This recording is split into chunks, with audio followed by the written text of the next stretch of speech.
Sí, hermanos, a vuestra disposición.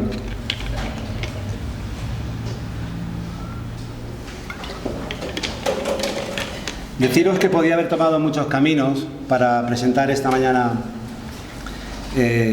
tarde, este nacimiento de la Iglesia, pero creo que el Monte Sinaí es el prototipo exacto y la figura de nosotros como profetas, reyes, sacerdotes, creo que es digna de recordarla, y veremos algo más también el domingo, si Dios quiere. Pero no sé si os ha surgido alguna duda. He nombrado algunas cosas muy rápido, como cuando hablaba del Edén como prototipo del templo de Dios, etcétera, o cualquier otra cosa. Una pregunta. Los creyentes del Antiguo Testamento, ¿cómo se salvaron? Pues de la misma manera, ¿no? Nos dice que Abraham creyó y le fue contado por justicia. Fue su fe. Y la fe, nos dice la Escritura, que es un regalo, no es algo que producimos nosotros. La salvación, como he dicho al principio, es la misma. Seguimos Salvador. El entendimiento sí puede ser diferente, porque hablamos de una revelación que Dios ha ido mostrando de forma progresiva, de forma paulatina. Pero en el Antiguo Testamento vislumbraron algo de este Mesías, vislumbraron algo de estas promesas. ¿Y qué dice? Que ellos miraban hacia adelante y ellos se salvaron mirando hacia la cruz, que aún no había ocurrido. Y nosotros hacemos lo mismo. La única diferencia es que nosotros miramos hacia atrás, a la cruz que ya ha ocurrido. Pero la cruz es donde converge la salvación, la obra redentora de Cristo. El Espíritu Santo estaba en el Antiguo Testamento, lo vemos ya en Génesis capítulo 1, versículo 2, si no recuerdo mal. Nos dice que estaba, ¿no?, sobre la propia creación, y luego nos habla de diferentes ejemplos de santos que fueron también empoderados por el Espíritu Santo. No en la misma medida, o podríamos decir que no en la misma función, porque recordamos que es en el Nuevo Testamento cuando Jesús dice que lo va a enviar como sustituto, como el Consolador. Viene a reemplazar a Cristo. Cristo ya no va a estar con nosotros mientras estemos en este mundo, pero está su Espíritu, porque la propia Biblia le llama el Espíritu de Cristo. Entonces, bueno, no sé si me estoy extendiendo mucho, pero la salvación es la misma. El entendimiento de la salvación no es el mismo, o no fue el mismo para ellos entonces, pero es la misma salvación. Mira, una pregunta. Muchas veces predicamos este versículo: así como Moisés levantó la serpiente del desierto, así es necesario que el Hijo del Hombre sea levantado, para que todo aquel que en él crea sea salvo. Pero recordamos un pasaje, algo que pasó allí, ¿no? Sí. Entonces, cuando ellos miraban a esa cruz que era de bronce, había una serpiente de bronce, y era un acto de fe. Entonces, la salvación que ellos tuvieron allí era por fe.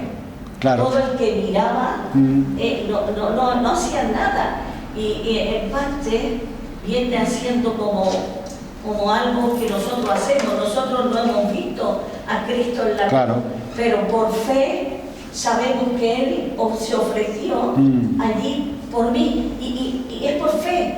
Entonces yo ahí veo, dentro de mi escasez de conocimiento, obviamente, pero yo veo que eso que ellos hicieron por fe es lo mismo que nosotros hacemos por fe hoy, porque no hemos visto a Cristo. Claro. Hebreos 11, ¿qué dice de estos hermanos nuestros de la antigüedad? Por fe conquistaron, ¿no? Hicieron, el mundo no era digno de ellos, por fe, ¿no? De todas maneras, recordad que la fe no nos salva, ¿eh? La fe es el vehículo que Dios usa para nuestra salvación, nos salva Cristo. La fe es el instrumento, porque yo siempre pongo el ejemplo del tenedor y la comida, ¿no? Si tú estás comiendo, lo que te alimenta es la comida, no el tenedor. El tenedor es el vehículo, ¿no?, por el que nos apropiamos de la comida. Pero bueno, por fe somos salvos a través de la obra de Cristo, y es igual, la misma fe, no cambia. Es muy interesante lo de la serpiente de bronce, ¿no?, porque hay como un reverso, ¿no?, lo que es maldición, la propia serpiente, ¿no?, que ataca a Adán y Eva en el Edén, y que luego literalmente empieza a morder a todos los israelitas. Es lo que Dios usa para la salvación, ¿no? Es como un reverso. Me recuerda, no sé si me estoy yendo muy lejos, a cuando Dios desciende en Espíritu Santo, en Hechos 2, es un reverso de la Torre de Babel, ¿no? Allí los confunde la lengua para que se dispersen y usa el mismo lenguaje, ¿no? Que desciende, viene manifestaciones de lenguas otra vez, ¿no? Pero esta vez es para bendición, no para maldición. Hay paralelismos muy fuertes ahí. Y en este levantar una serpiente veo también paralelismos muy fuertes con la propia cruz, pero también hay un reverso o incluso una anulación de la maldición, ¿no? Que era la serpiente. Muy interesante todo esto. Sí. En Adán y Eva también se considera que era una iglesia, ¿verdad? Digamos. En prototipo podríamos decir que sí, porque faltaban elementos, ¿no? Que hubieran recibido, si hubieran prosperado y si no hubieran desobedecido. Pero en prototipo, porque está la presencia de Dios, está el lenguaje de adoración, de ministrar. Como digo, Adán es considerado rey, profeta y sacerdote, y todo esto necesitas a alguien. O sea, uno solo no puede declararse iglesia, siempre necesitas una segunda persona mínimo para confesar el Evangelio, para confesar tus pecados, e incluso para un bautismo, etcétera. Necesitas ser dos. Bueno, Adán y Eva eran dos, ¿no? En prototipo podríamos decir que sí, pero claro, algunos, sobre todo gente que a lo mejor no tiene... no me quiero meter, que es un tema espinoso, pero bueno, según la forma como entiendan las Escrituras, que no es la forma que nosotros como reformados entendemos, podrían algunas personas poner pegas a lo que estoy diciendo. Pero cuando vemos esta teología del pacto, ¿no? Como una de las Escrituras, no hay ninguna duda que podríamos decir que de forma en prototipo eran iglesia, sí. Perdón, que te he saltado. Te había visto, pero... Sí, siguiente, por favor. No. El otro día estaba hablando con un hermano acerca de el Evangelio, precisamente cuando, ellos fallan, Dios les dictamina sobre ellos, pero luego vemos que ellos le creen a Dios al final de Génesis 3, cuando Adán creyó y le puso a Eva, pues la madre de los vivientes, sí. Creyó porque Dios dijo que de ella saldría la simiente, y dio una promesa, ¿no? Esa promesa ellos la creyeron, y por lo tanto cuando nace Caín, nace Abel, muere Abel y viene Set, sustituto. Y entonces se empezó a invocar el nombre de Jehová. A partir de ahí, la iglesia se podría ver que en ciertos sentidos cumplieron en parte con la predicación. Claro. Porque ellos fueron instruidos por Adán y Eva, el mandato de Dios, ¿no? Por eso cuando hablan de los hijos de Dios y los hijos de los hombres, están refiriendo al pueblo de Dios, y al mundo, ¿no? Y se ve más o menos y creyeron, fue feo lo que ellos tuvieron al creer que de ella saldría la simiente. O sea, ellos creyeron que esa simiente iba a pisarle la cabeza a aquella serpiente que los sacó del huerto de... Las dos simientes, ¿no? Antagonistas. Sigue ocurriendo hoy en día. O estás en el mundo y perteneces al maligno, o estás en Cristo y perteneces a su reino. Exactamente. Esto que has dicho de Eva es muy interesante, ¿no? Porque en un contexto de maldición, Adán ejerció la fe, le puso un nombre viviente o la que vive, ¿no? Y es como tú muy bien has dicho, es en base a la promesa de Génesis 3:15, lo cual de nuevo vemos como dentro de la maldición, ¿no? Siempre hay, para el pueblo de Dios hay esperanza, ¿no? Porque realmente Adán no podía reclamar absolutamente nada, ni Adán ni Eva, ¿no? Habían fallado teniendo absolutamente todo a su favor. De las millones y millones de combinaciones de cosas que pudiéramos o que se les hubiera ocurrido a ellos hacer, todas las podían hacer excepto una, pero esa fue la que hicieron, ¿no? Pero sí, dentro de la maldición vemos la bendición, y ahí en ese nombre de Eva está confirmado. Y en Apocalipsis 3, cuando ya ellos al final les dice, ahora es uno como uno de nosotros, lo sacan con ahí con escribines. Sí, el Señor da la promesa en Apocalipsis 3, dice que yo le daré a beber, yo le daré del árbol de la vida, sí. O sea, que está muerto. No me quiero adelantar, pero voy a tocar algo de ello el domingo, muy interesante, como en Apocalipsis 21-22 se nos muestra el Edén recobrado, ¿no? Y utiliza todo el lenguaje que tú estás nombrando, que es una reminiscencia, es un recuerdo o un paralelismo del huerto del Edén. E incluso esta imagen que tú has, bueno, más que una imagen es un hecho, ¿no? De los querubines guardando la entrada al huerto del Edén. ¿Por qué pone Dios querubines y encima con una espada? Están guardando el acceso al lugar santísimo. Y esto queda demostrado porque luego en el santuario de Dios, a lo que es tabernáculo y templo, que recordemos que fueron construidos bajo órdenes divinas, instrucciones divinas, mejor dicho. O sea, ahí no había, yo me parece que no, lo quiero así, de tal manera, tal tamaño, con esta decoración. El acceso al lugar santísimo, en los postes estaban labrados los querubines y estaban labrados frutos, granadas, palmeras, representando el huerto del Edén. De hecho, podríamos ir más lejos. Tenemos el mar allí, también representado en la fuente esta enorme que había. O sea, todo lo que es el huerto del Edén está representado. ¿Y dónde encontramos de nuevo los querubines guardando la presencia de Dios, que nada impuro se acerca a él? En el arca, los dos querubines. Y bajo mi punto de vista es con espada de fuego, un poco como apareció también el ángel de Yahvé, que es Cristo, ¿no? Preencarnado, tenemos que decir. El lenguaje, ya me estoy yendo un poco lejos, pero bueno, el lenguaje en Josué nos recuerda a Éxodo 3, ¿no? Quítate las sandalias, el calzado de tu pie, porque estás pisando tierra santa. Fue exactamente lo mismo que le dijo el ángel de Yahvé, que estaba en la llama, a Moisés, que a veces leemos muy deprisa, y no, Dios, sí, pero si vamos a leer, el ángel, Dios le llama a Moisés, y cuando se gira, el ángel de Yahvé le habla desde la llama, ¿no?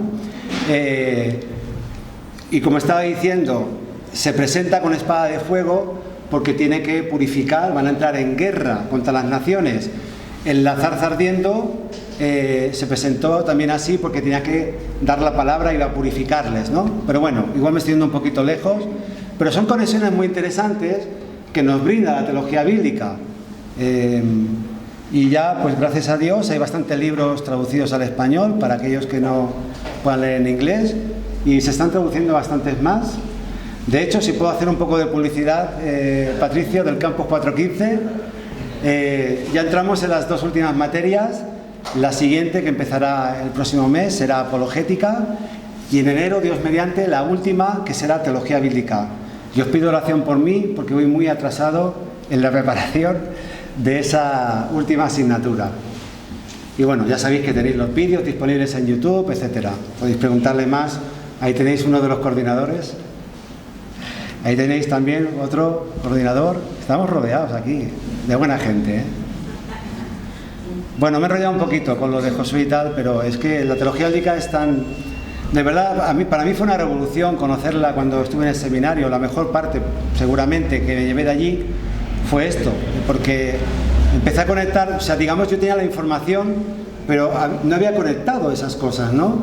Y cuando empecé a ver cómo esta gran historia que cohesiona la Biblia, estos paralelismos que no son...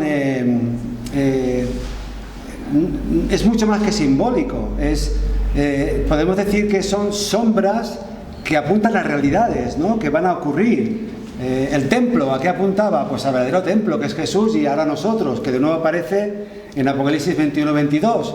Encontramos todos los elementos del templo cuando nos habla que desciende la esposa. Nos habla de un templo, de una esposa y del pueblo. Es lo mismo, ¿no? Y todo el universo se convierte en el lugar santísimo. Uy, se me ha escapado. Bueno, ya el próximo domingo os digo algo más. ¿Hay alguna sombra de la Santa Cena en el Antiguo Testamento? La Pascua, ¿no? Yo diría la Pascua es la más clara. Bueno, de hecho Jesús dice, ¿no?, que toma la última Pascua con ellos, que es la Santa Cena para nosotros. Ha habido gente que ha encontrado en Rahab, en el cordón grana que ella usa para descolgar a los espías, un paralelismo con la sangre de Jesús, pero realmente yo creo que es ir demasiado lejos.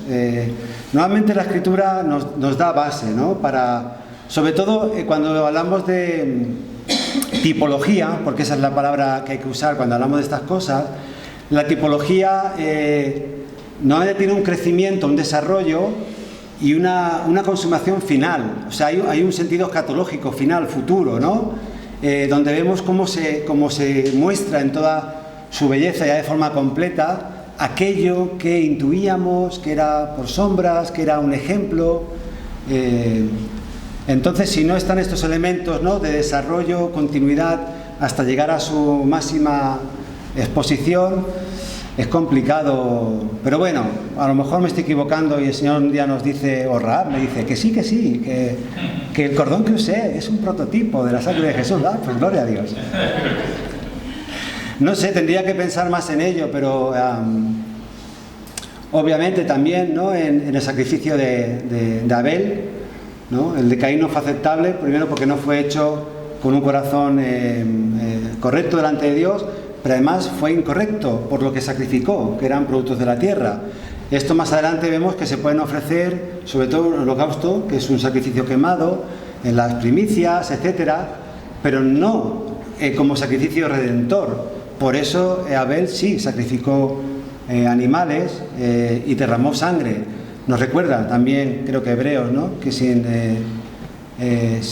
derramamiento de sangre no hay remisión de los pecados.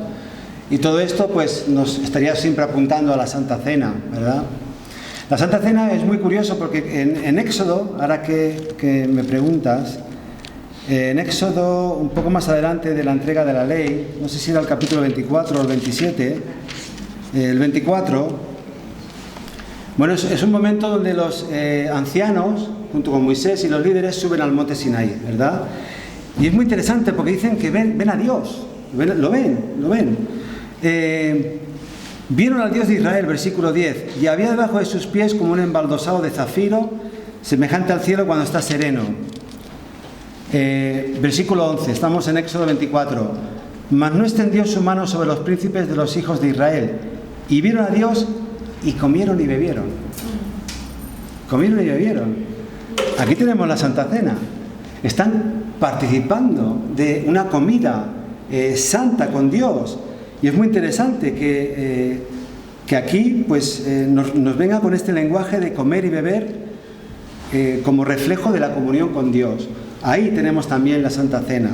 Y seguramente en otros muchos sitios que o desconozco o ahora no me acuerdo. Sí.